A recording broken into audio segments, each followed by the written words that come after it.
Hi, everyone, and welcome to the 24th episode of the Tick Bootcamp podcast. The title of today's interview is A Beautiful Heart in Bloom, an interview with Taylor Brune. My name is Richard Johannesson. And I'm Matt Sabatello. Taylor Brune is a 28-year-old lifestyle blogger, Instagram curator, medical assistant, college student, author, and aspiring medical student from San Diego, California. Ms. Brune's Lyme disease journey began shortly after she graduated from high school. She developed various symptoms that required regular and repeated hospital admissions. Ms. Brune was treated by over 20 medical specialists before she was diagnosed with Lyme disease. Ms. Brune's Lyme disease journey was transformational. As a result of her chronic Lyme disease, she has developed into the girl with the heart that yearns for other people to be healed. Ms. Brune is writing a book to describe her healing journey and also utilizes social media tools such as Instagram and her blog, Hearts in Bloom, to advocate for healing one's mind, body, and spirit from the brokenness that suffering produces. Taylor Brune, thank you for joining our podcast. Thank you for having me. We're really blessed to have you join us today, and I want to thank you in particular because I know you're dealing with some cold symptoms, and despite being sick, you've honored your commitment, so I want to thank you for joining us today. Oh, I'm so grateful to be here. So, Taylor, can you tell us a little bit about what your life was like before you had your tick bite experience? Yes. So I went to high school, and in high school, I was very active, and I was actually competing with the junior pro circuit in tennis, and I had a few dreams, and one of them was to pursue tennis in college, and so I would train 8 hours to 9 hours every day in the summers. I played every day after school. I was just very active, very social butterfly. I always went out with my friends. I was rarely home. And then I was very intelligent in my studies, honor roll. And then in high school, towards the end, I started developing migraines around a concussion that I had. I ended up going to a pool party and sliding down this concrete slide. And because I weighed barely anything, I flew up, hit my head, blacked out in the pool. And then after that, my health started declining and I started getting more symptoms. Now, I never saw any type of bite on my body, but I do remember when I was younger, I would pull little ticks and bugs off my legs because I was always in nature, always in grass, always in parks playing. But because I was not aware of Lyme disease or ticks or the causes of vector-borne illnesses when I was young, I didn't know. So pre-concussion, I was very active, very happy, joyful, excited, social. Taylor, it's not uncommon. So many of our guests have said the same thing, that they were bitten by ticks. They had no idea how dangerous they were and how sick they could potentially get from a tick bite. But prior to your illness and your tick experience, what were your aspirations for your future? So I wanted to, so this was around high school, so I was still learning what I wanted, but I had thought that the correct path for me was going to law school and becoming a judge. And so I kind of had my mind set on that, but I still didn't feel aligned with it. I still felt like there was just something missing. And that was one of my goals, as well as competing professionally with tennis in college. And so those were my two goals. And Taylor, it's not uncommon that a traumatic event triggers the Lyme bacteria that was probably in you for quite a while to start to take over and make you sick. So when you were ending high school, going into college, and you had that concussion, can you describe for us the symptoms? Yeah, so once I healed from the whiplash and the concussion, in that sense of those neurological symptoms, I went to Europe that summer. And when I came back, I was starting to get more anxiety, more panic attacks, and I started becoming depressed. And this was very strange for me because I've been a joyful, very light-filled, very happy individual, like no anxiety, no depression at all. And so it was very strange feeling these feelings of sadness constantly. And then I started developing migraines, severe migraines with aura. I started developing high fevers, 104. I got 104 a few times at different points, and they would last a while. I ended up getting rashes, really bizarre rashes that I actually took photos of that looked like scratches, and then it also looked like little neurons all over my body. It was very strange. And then one of the main symptoms as well was GI symptoms. This was the number one thing that really debilitated me and being able to live a normal life. Like, I would not be able to eat without getting stomach pain. I would not be able to eat without getting bloated. I had just constant stomach pain and nausea, constant feeling like I was going to vomit. And sometimes I did randomly. And then also just getting more dizzy and, lightheaded a lot. So it was an array of those symptoms that started out. Taylor, prior to the epiphany of I have Lyme disease, what were your doctors saying with all these new symptoms that you started to have? The very first doctor I had, I went in constantly, and in the year of 2012, I went in constantly and I'm like, something's wrong. I'm very sick. And this was just a couple years after my concussion and my health had really declined. So I went in every week, and it's on record that I went in and I'm like, I have these symptoms. And she's like, Taylor, I think it's anxiety. And I think you need to go to a psychiatrist and get put on Zoloft. So I listened to her and didn't listen to my own self that my anxiety, there was a purpose why I had anxiety. It was telling me something's wrong in my body. And I didn't listen to it. I listened to her. I went on Zoloft, and it numbed me. Yes, helped with the panic feeling, but it did not help with the physiological symptoms that I was having. And I ended up, just because I was so sick, I spent most of my time in bed. So I became bedridden because of the pain. I also had developed really bad pain in my arms and my spine and my neck and even in my legs. So I spent more time in bed than I did being active like I used to. And that's how I knew there's something wrong. I need to get off this anxiety med and I need to go to other doctors. And what was interesting, while I was going to this one doctor in 2012, I ended up going in the ICU because I dropped weight. I went down to 89 pounds and I felt my organs when I would pee. And I'm like, I'm dying. I know I am. And she just says it's anxiety, but I'm physically losing weight when I'm eating. And so I went in the hospital, and turns out during those months, my pancreas had failed along with the other symptoms, and I developed type 1 diabetes. And the doctors in the hospital were saying it's a miracle I was alive, because I had the diabetic ketoacidosis for many months. And this doctor did not find it. She was just saying it was, the pain can be from, maybe you have fibromyalgia, and then as well as, you have anxiety. And those were the two misdiagnoses that, I did have anxiety, but it wasn't the cause of my problems. So I ended up going to another doctor after her. Taylor, it's not uncommon. So many people that have Lyme disease get misdiagnosed with anxiety and depression at some point and go on medication for that. And it just further prolongs their eventual diagnosis and increases the likelihood that they're going to be chronically ill or have worse symptoms. How many doctors did you see over this period? 20. They were different specialists. And then even a few, I saw 5 different gastroenterologists because each one of them was like, you need antacids, or here, take the Zofran, and then, you'll just be on Zofran to take care of your nausea. There's not much else we can do. I had the endoscopies, I had, what was sad was there was all these tests that were taken other than, my diabetes test. That's something different. But other blood labs that they took were coming out normal, and it made no sense. And so it looked like I was crazy because I was very, very sick, but yet these labs and biopsies were coming out clean. So for a 5-year period, you were getting sicker and sicker and sicker, and all they can come up with is fibromyalgia and anxiety. Yeah. And as this time progressed, your pancreas began to fail, your kidneys began to fail, and you felt like you were just going to die. Yeah. I was in and out of the hospital, and they just kept putting me on antibiotics and saying it was kidney infections, and it just was, it was a mess.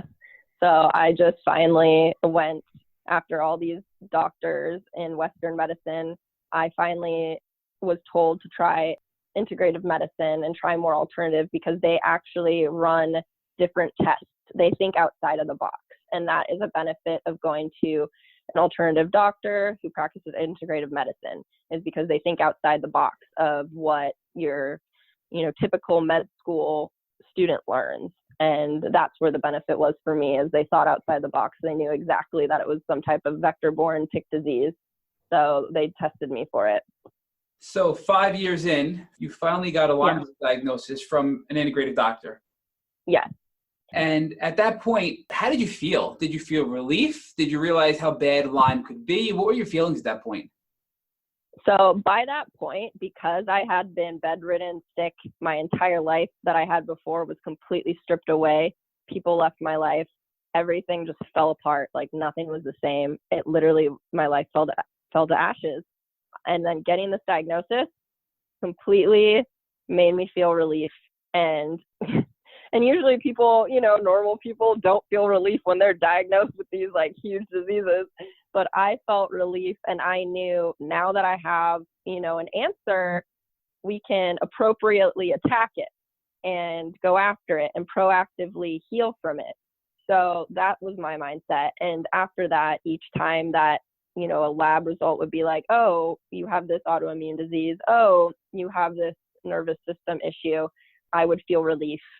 And even my friends and people around me were just looking at me like, like, what's wrong with you? Like, you feel relief after getting all these like diagnoses. But to me, each one is a part of the puzzle piece that destroyed my health and my previous life. And if I'm able to put it together and figure this out, there's a chance to build a future and not lose a future due to these illnesses.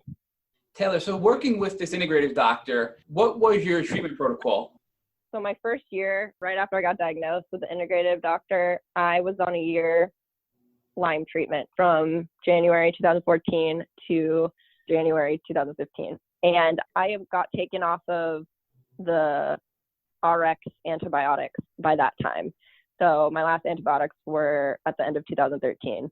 So on this time, I did a cleanse. I started out with the cleanse to kind of cleanse out some of the antibiotics. And then from there on, he put me on different herbs, Chinese herbs. He put me on different like roots, different supplements, many, many different supplements, and then detox supplements and like liver support, etc., as well as homeopathic medicines I did for the Lyme. And then as well as like different types of modalities like chiropractic work, essential oils, fluid IVs, etc. So that whole year, it was more based on integrative type medical treatments. Taylor, really what you were trying to do was build up your body as a whole, strengthen your immune system, strengthen your organs, and build your body from the ground up again to recover your health. Yeah. At that point, though, in 2014, my first year Lyme was basically just to target the Lyme and kill it. So during that time, I learned, how to support other areas of my body while my body was fighting this bacteria. So that throughout the year, that's how I learned how to, I need liver support. I need to detox this way in order for me to successfully, handle this treatment. So, yes. Taylor, on that note of detox, you share with us in your questionnaire that you have a problem with detoxing. Can you explain that for our listeners? Yes. So unfortunately, both my mom and I have the mutated gene MTHFR, which deals with methylation of certain vitamins as well as antioxidants and being able to detox correctly. So I have a constant lack, no matter how much nutrient-dense food I eat. I'm always lacking in certain antioxidants and certain vitamins in my body. So I have to always supplement in order to reach a normal level like an average person. And because of that, because I'm so deficient in those areas, because of this gene, it makes it hard for me to detox like antibiotics and even the herbs. Any type of medicine that acts as an antibiotic that kills a pathogen in your body, it's hard for me to detox. So I just have to take extra steps to be able to detox somewhat functionally to get through these treatments. Taylor, we've learned that this is more common than we thought. And for our listeners who wonder if they may have this problem, what recommendation would you give them? So what's really helpful is just going to a doctor who will run different genetic mutated tests on the genes. There's specific ones, and it's not only just the MTHFR, there's many others, but specifically for someone going on any type of treatment, they want to test for the MTHFR gene. And most doctors should know about this. And if they don't, go to another one, because guarantee the other one will know. And it's actually very helpful to know before you start treatment, because then you'll know which deficiencies you have that you need extra support in to be able to combat the treatment. And in your case, Taylor, as you were getting this treatment to kill the Lyme bacteria, you were struggling more than most people to detox and shed off this dying Lyme bacteria because of this problem. Yeah. After your first year of treatment with your integrative doctor, can you discuss what you did next and if you saw any other doctors? So after my first year of Lyme treatment, my body just was not handling these types of herbs and treatments, and it needed more support. It needed more resources because I was getting sicker and sicker. So I was pointed in the direction to Dr. Schickman in San Diego, the Institute for Specialized Medicine. And I was able to get in, and he saw me. And as soon as he saw me and how I was in the state that I was in, he immediately put me on IV antibiotics, as well as IV fluids, IV glutathione, IV antioxidant Myers cocktail type IV bags for an entire week, 8 hours every day, because I was so sick and unstable, and I was losing weight again, and it just was not good. So he ended up clearing out and kind of bringing that extra support to my organs and my body that I needed, that I wasn't getting previously. So after that, though, he ended up going back to more of a variety of treatments. Once in a while, do a time period of IV antibiotics, but then he would, after that, go on like herbs, roots, homeopathics, different types of medicines, and IV therapy as well. So I had a balance of both Western medicine and alternative medicine. Taylor, your illness, diagnosis, and treatment all occurred during your college years and post-college years. What kind of impact did this have on your personal life and your family life? Well, getting sick at the age of 21 and getting diagnosed at age 23 with multiple, life-threatening diseases changed my entire life. I had to put my bachelor's degree on hold and move from college back home. And I had to become a full-time patient, which meant basically I would spend days at doctor's offices. And then when I'd come home, I'd be sick in bed, sick with the symptoms after treatment. So it affected everything greatly. My social life was gone. My friends, even some of my friends back then, even just couldn't handle it. It put my relationship at the time in complete suffrage, and ended up going through a breakup with that. But it mainly just kind of took each area of my life, including my own identity, and just kind of making it dissolve. And then all that was left was just the identity of being a patient. So that's how it kind of affected me.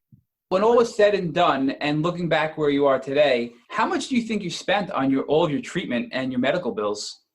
Because it's not only been Lyme disease that has been caused in my body, but the Lyme caused other autoimmune diseases in my body, I have roughly estimated around right under $100K. And this is from out of pocket.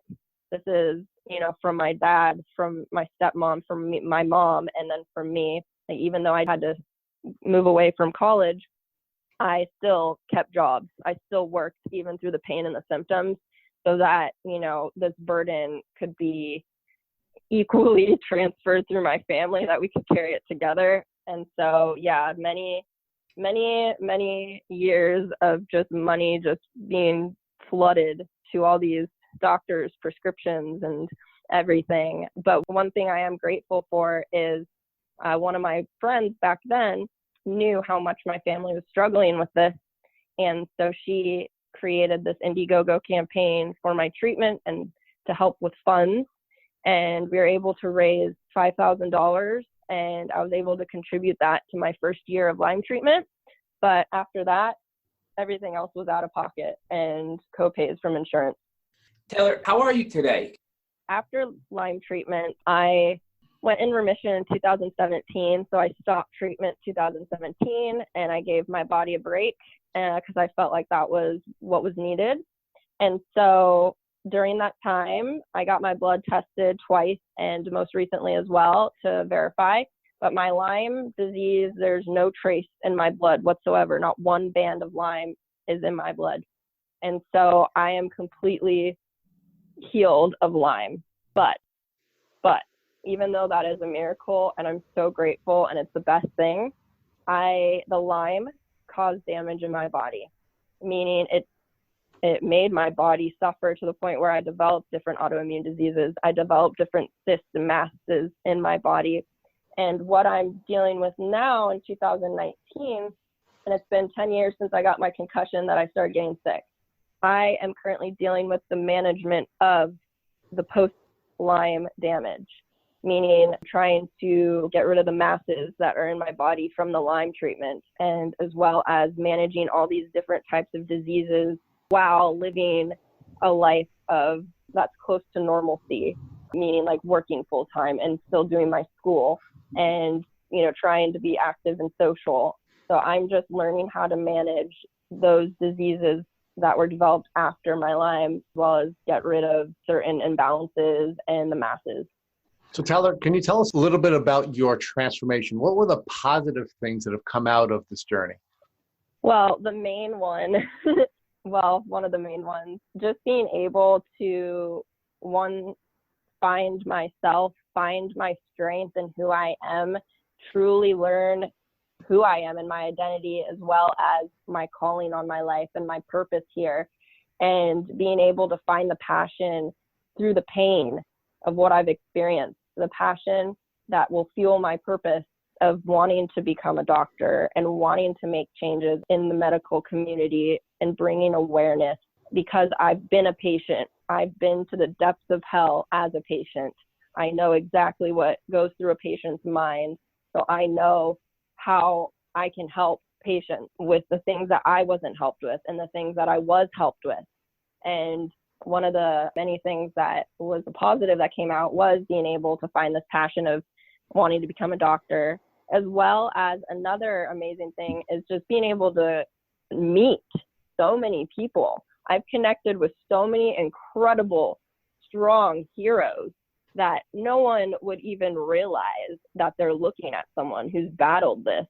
And it's so inspiring to me to have met and talked to, probably thousands by now, just in doctors' offices as well as online, hearing their stories and just learning from them and just meeting them and having their presence in my life, and including being able to have opportunities like this to meet you guys and, hear a little bit about your story and why you're running this podcast. It's just so life fulfilling and inspiring. And it's honestly the beauty that comes out of grim situations like this. So Taylor, we know that you have the future goal of becoming a doctor, and that's wonderful and beautiful. And we'd like to talk a little bit about some of the current work you're doing, both with your Instagram and your beautiful blog, Hearts in Bloom. Thank you. So one of my coping mechanisms is writing. And I just decided one day to start writing online, and people started gravitating towards it. And I was able to help people in person as well as online and be able to have them relate to my story and find that connection between us in our lives. And so this fueled it even more. And then while this grew, I realized this is part of my calling. Like, this is why I'm alive. This is why I survived the ICU and the organ failures. And this is why I'm here, is to be able to build this platform that will hopefully eventually be my medical practice, and just this community of people that I can try to help and just restore love and light and hope and faith back into their lives and their perspectives when they go through dark times. So that is kind of the reason behind and the purpose behind my Hearts in Bloom. Is it's something small now, but I want to grow it to something big so that it reaches more people so that more people can face these dark times in their lives with different perspectives, holding on to hope and faith and not giving up and not letting illness or any darkness that comes into their life or any challenge become their identity and steal their identity and steal their joy, because that's not how it's supposed to be. It's temporary. These challenges we face are temporary. And yes, the temporary may last 10 years like it has in mine, but meaning there is goodness to come out of it and there's beauty to come out of it. And that's what I want to do with my platform, as well as eventually make it my medical practice so that it can blossom and to help bring healing to people's lives. Taylor, we understand that you're working on another project in addition to your beautiful Instagram and your beautiful blog and all the work you're doing to prepare yourself educationally for your medical career. Can you share with our listeners the book that you're working on? Yes. So I love writing, and I really feel like I can express myself the best through words and writing words. So I really feel like being able to create this book of hope for people and guidance will help them on their journeys of healing. And I'm trying to make it a little bit more broad too, so that it's not just specifically for Lyme, but any type of illness that someone has. It's kind of like a guidebook of hope through your dark journey, because even though each person will have a different illness, it's the same journey. And I'm sure as you've interviewed the people before me, you've realized the connections and the similarities in their stories and the same type of struggles we've had to go through. And that's not just with Lyme, but that's with other illnesses I've noticed in my journey as meeting other patients. It's like, wow, you have this exact same situation, but it's a different name for a disease. So that's what I'm trying to do, is kind of bring together the community of patients who feel so alone in their dark time, and that they won't feel alone, that there's hope, and that they aren't alone in this, that other people are going through it too, and that we can offer each other support and encouragement. I just want it to be a tool that will help bring healing to people's minds and hearts and bodies. Can you give our listeners some sense of what they could do to avoid having a bad tick experience? One, become aware. Like, there are bad things that happen that can come from ticks. There are tick-borne diseases, and it's not just on the East Coast. My mom got Rocky Mountain spotted fever in Carlsbad on the beach, near the beach in San Diego, which is bizarre. And I, have been on the West Coast, so I have gotten it here. And so ticks are everywhere, despite what people say, and they carry the diseases. And each tick has more than one pathogen in it. It's not just Lyme that comes. There's other co-infections that will be coming with the Lyme. And they call it, kind of a cocktail, a Lyme cocktail, because you don't know exactly what you have until you do all the blood tests. But basically, become aware, research, and try to understand the precautions you need to take. Sometimes it's out of our control. And if you do get bit by a tick, immediately, if you find it on you, take it, put it in a little bag, and take it to the hospital to get tested. And then immediately get on antibiotics for not just 2 weeks, but for 3 months, to make sure anything that was put in your body is completely wiped out. And one of my friends who I ended up meeting and becoming close with, she did that without even knowing me, without even knowing really what to do. She researched and she's like, oh, Lyme can come from ticks. So she made the doctors put her on antibiotics, even though they said, you don't really need it. She made them. And now she never had to go through Lyme treatment ever, because she found it the few days when she got bit on her back. So it's just becoming aware and educated, and knowing that, yes, it can be scary to face this, but not to let fear overcome you right away, and just, have confidence and faith that you found it. Or if you didn't find it and you just feel really sick and flu-like and your health is just declining and you have no idea why, go get tests, go get Lyme tests, rule it out. Make sure you rule everything out. And then once you find a diagnosis, don't fear, just do everything you can to research what would be best for you and your body, and get to know your body and your own health, and try to stay positive and not go to a dark place in your mind, because that will prevent you from healing. That will inhibit you from growing and just block you from any type of success in your health and your healing. Taylor Brune, I want to thank you for this beautiful and inspirational interview. You've blessed us with so much information and knowledge and so much beauty in your journey. So Taylor, I just want to thank you from the bottom of my heart for you sharing your experiences with us. Thank you for listening to the Tick Bootcamp interview with Taylor Brune. To our listeners, we have a call to action. First, if you'd like to learn more about Taylor Brune, please visit her Instagram at hearts_in_bloom or her blog at www.heartsandbloom.life.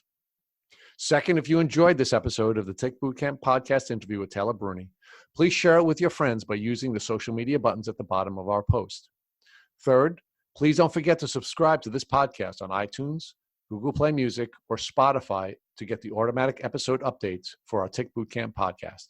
And finally, please take a minute to leave us an honest review and rating on iTunes. This is a new effort on our part, and we could really use your help when it comes to creating a show that you would like to listen to. We make it a point to read every single one of the reviews we get. Thank you for listening.